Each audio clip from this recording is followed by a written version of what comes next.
ask you because the president had frozen counterterrorism funding to New York City and New York. He has restored that. You celebrated the restoration of that funding, correct?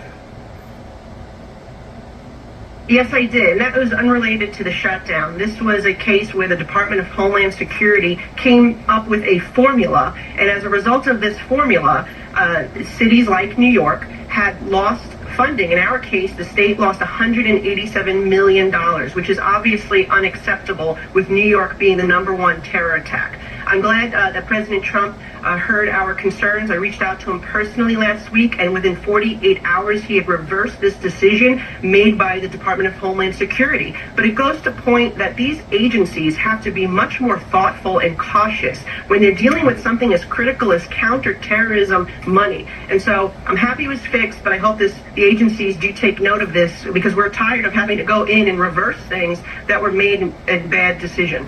Okay. That's the counterterrorism funding. What about infrastructure funding? Because there is now $18 billion being blocked for tunnels under the Hudson River and the 2nd Avenue subway. How do you feel about that being frozen in the government shutdown?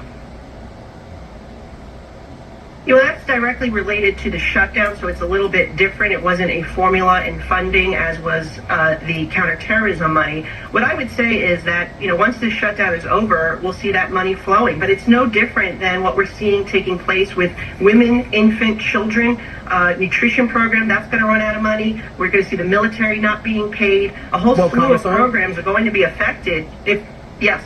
I'm sorry, I didn't mean to interrupt. It is different than those things. This is money that's already been appropriated and allocated. This money absolutely is being suspended by choice, electively by the administration right now. It's not the same thing as the funding that will dry up if the shutdown continues. This is a choice.